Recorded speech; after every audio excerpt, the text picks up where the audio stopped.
আমার নাম ফায়াজ। চোখের সামনে এমন একটা দৃশ্য ঘটল।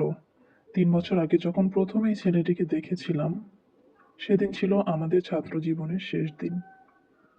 রায়হান বলল, চল আজ সেলিব্রেট করি। কি করা যায়? কি করা যায়? পেয়েছি।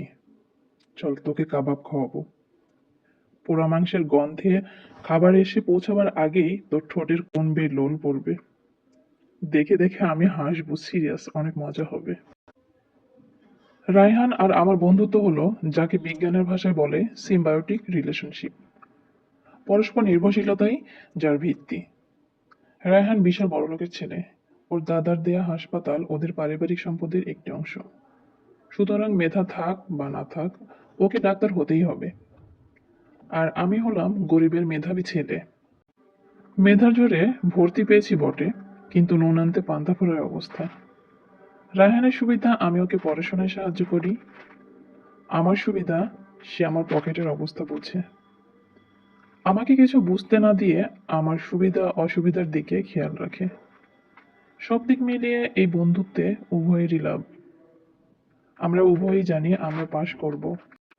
কিন্তু রায়হান পাশ করা মাত্র গিয়ে বসবে ওর দাদার হাসপাতালে। কয়েক বছরের ভেতরে সে পৌঁছে যাবে এমডির চেয়ারে।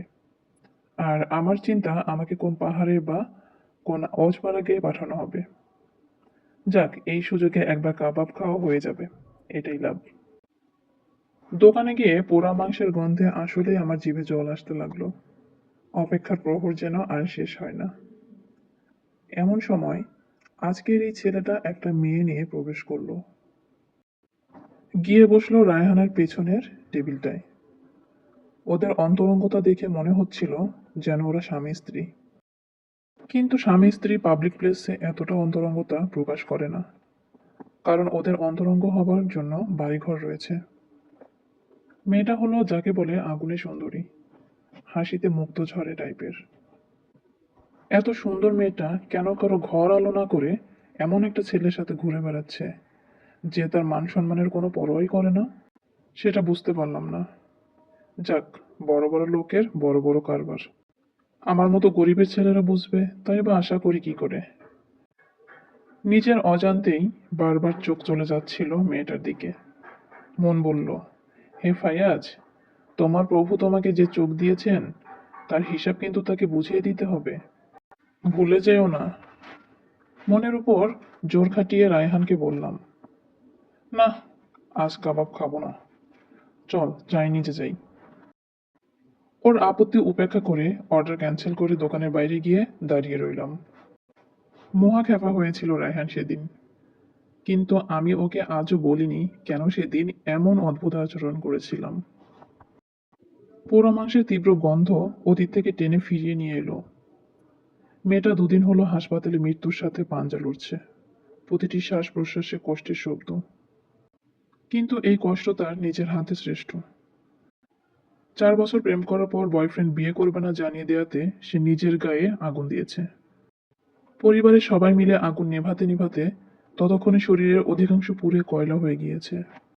মাথার চুল জ্বলে গিয়ে দগদগে লাল পোড়া চামড়া বেরিয়ে পড়েছে। মুখের রং কালো আর লালের সংমিশ্রণে ভয়াবহ হয়ে রয়েছে। ঠোঁট গলে গিয়ে কথা পরিষ্কারভাবে বোঝা যাচ্ছে না। তবু যতবার কাছে যাচ্ছি, ওর পাপড়িবিহীন চোখ দুটো করুণ দৃষ্টিতে বলার চেষ্টা করছে, আমি আর বাঁচতে চাই না। আমি বুঝতে পারছি এটা ওর অভিমানের কথা নয়। ওর বাবা সেদিন থেকে এক মুহূর্তের জন্য ওকে ফেলে নড়েননি। মা এই দৃশ্য সহ্য করতে পারছেন না বলে রুমের বাইরে চেয়ার নিয়ে বসে অবিরাম কেঁদে চলেছেন। আর সাথে সাথে চলছে বিড়বিড় করে দোয়া পড়া। বড় বোনটা মনে হয় ঘটনার আকস্মিকতায় বোকা বনে গিয়েছে। বোনের বিছানার পাশে খুব সুন্দর ফুটবলে সাজানো নানা রকম ফল ফলাদি, ছুরি কাঁটা চামচ বাটি সাজিয়ে রেখেছে, অথচ সে তো কিছুই খেতে পারবে না। ভাইটা আজই এসেছে ঢাকা থেকে, এসে সব শুনে কিচ্ছুটি না বলে বেরিয়ে গেল।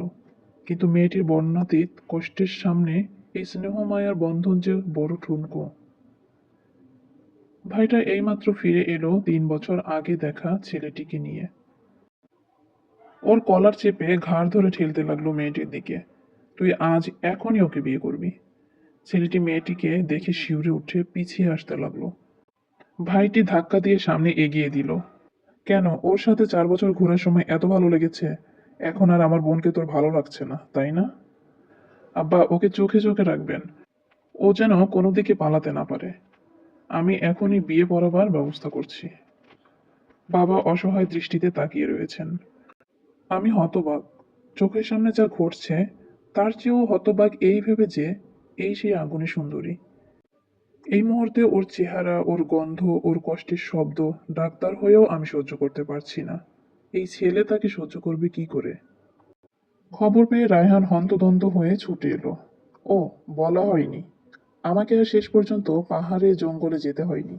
রায়হানের বন্ধুত্ব আমাকে ওর দাদার হাসপাতালেই একটা কাজ জুটিয়ে দিয়েছিল। এখন দুজনে মিলে পরামর্শ করে ঠিক করলাম পুলিশ ডাকাই সবচেয়ে নিরাপদ। রায়হান রুমের বাইরে গিয়ে মোবাইলে কল দিল পুলিশে।